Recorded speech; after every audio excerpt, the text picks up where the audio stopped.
Well, we want you to know too how to manage those pennies even during a natural disaster. To help us with some of the things that you need to know at this time, we have Crystal Howell. Of course, she comes to spend some time with us every Monday morning to help us manage those pennies. Good morning, Crystal. Good morning, Shane. Yeah, so looking at many people yesterday just out and about, getting to the supermarket, getting to the gas station, looking to get those last minute supplies, getting their home ready for tropical storm during in the event that they're there all hunkered down for a little while. What do you need to know, I guess, just before the storm when you go to the supermarket and you're spending? What do you need to know about managing those pennies? Well, like anything else, you have to make sure that you have a plan. And we've been discussing this over the last months, I would think it is now. And preparing for disaster is no different. And the more prepared you are, the less likely you'll be caught at the last minute trying to get things that you could have possibly gotten over a period of time, and now then looking to spend a whole set of money you may not have necessarily had put down, but now you feel forced to spend it because you want to make sure that if the worst came to pass, that you're adequately prepared. So the internet, I would say, is your friend in terms of indeed finding a plan to help you to identify the things that you would want to have if a disaster ever had to come. And sometimes you don't even have to go on the internet. My WhatsApp has been blowing up with persons circulating emergency kit items, what to do in a natural disaster, what to have prepared. So in terms of those kind of items, I would say it would be best to prepare several months in advance. Unfortunately, this one seems to be a bit earlier than what we normally expect in terms of hurricane season. But there are certain things you could have had put down, and I myself, I use an old backpack or a suitcase so that you could start putting these items inside that if something happened, you can easily grab and go.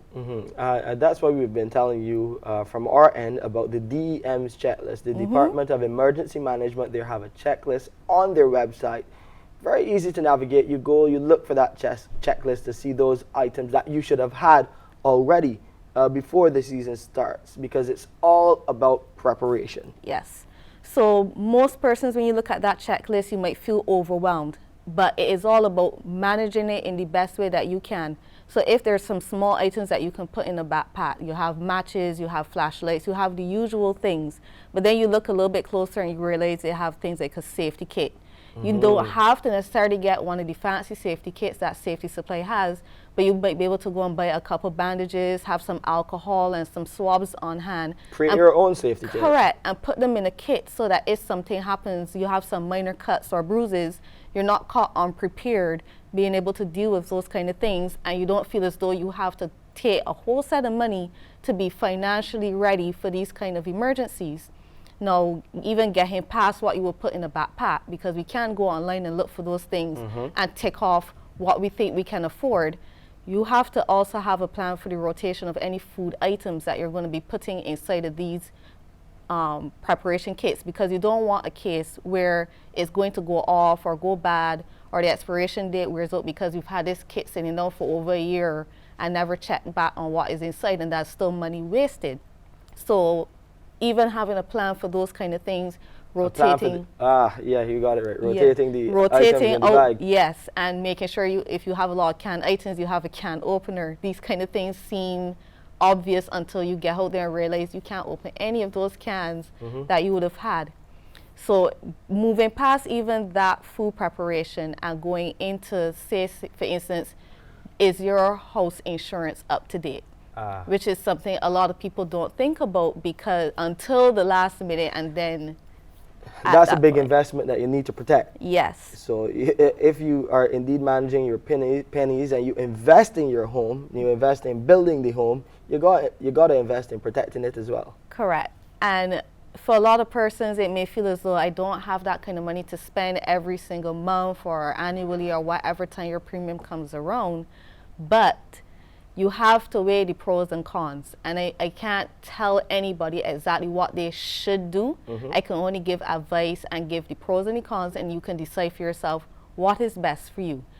Are you willing to pay out a small amount every month in the event that something happens and you have a major disaster that you're covered, or you want to take the chance and hope nothing happens, because you know Barbados is always crossing fingers, knock on wood, everything else. God is a Beijing. That's what they always say, but we never know what could happen with the way that climate change is going around and everything seems to be going differently to what we normally are accustomed to.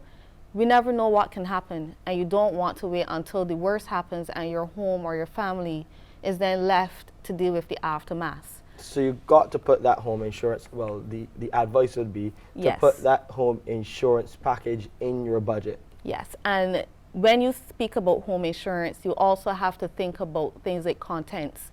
And I'd strongly advise persons to talk to their advisor, because you don't want that they're just selling you a package and you feel as though you're protected, and then when the worst happens you realize, but it's not covering this. You and got it's to not. ask a question. Ask the questions. Do not feel intimidated or feel as though you're asking something stupid, because you don't want to wait until the worst happens to realize, I don't have this and I don't have that. Do you find a problem sometimes with fine print in these home insurance contracts, people not reading the fine print?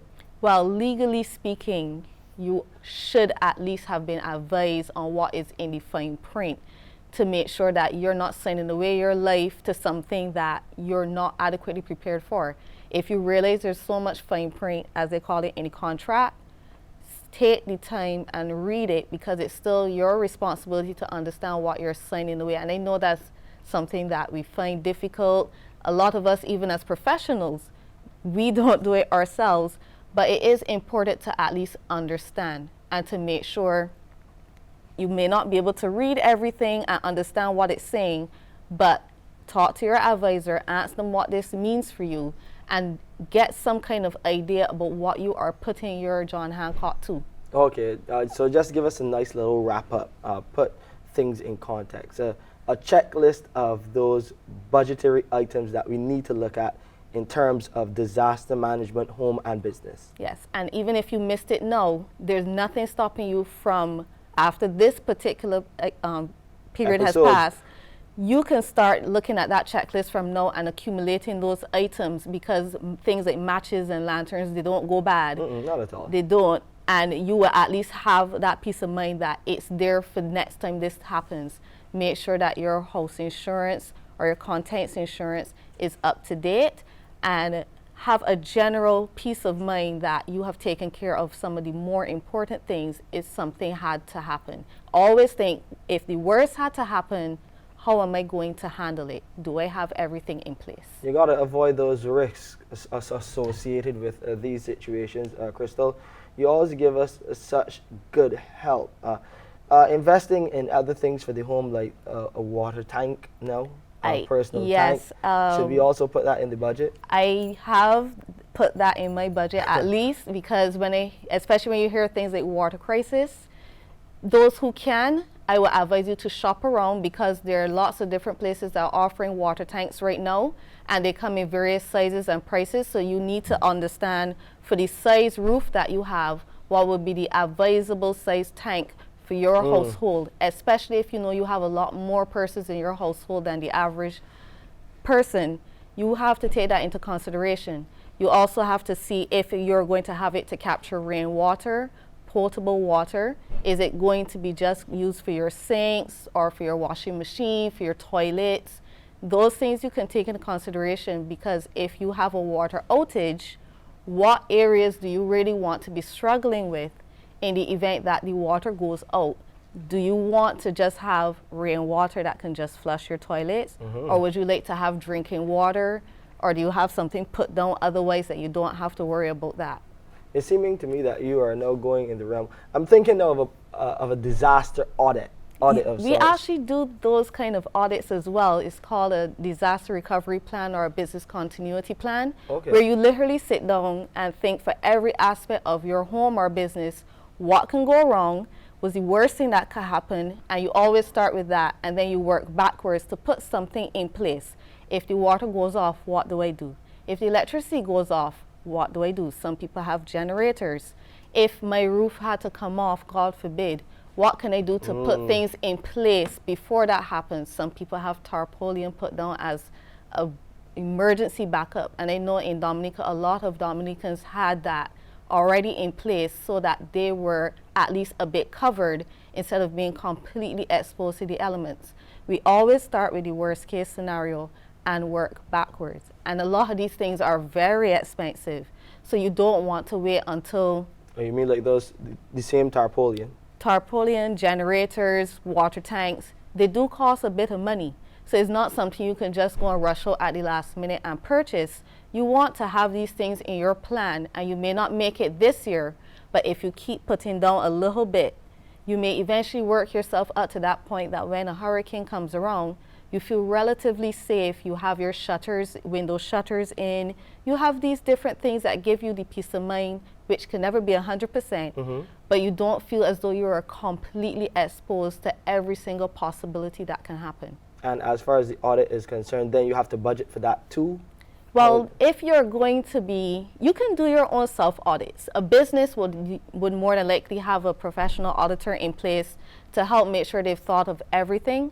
But as a homeowner, you can make sure that you go on the internet. I keep advising persons to do this. The internet has almost everything you can think of, and you can use that because should you search for them when you go on the you World can Wide go Web? for disaster management for the home, and that should give you a lot of different hits, and you have to look for what will work for yourself. And a lot of the times we have to make sure we put it in a Caribbean context, because this is designed most of the time for overseas in the States and the UK.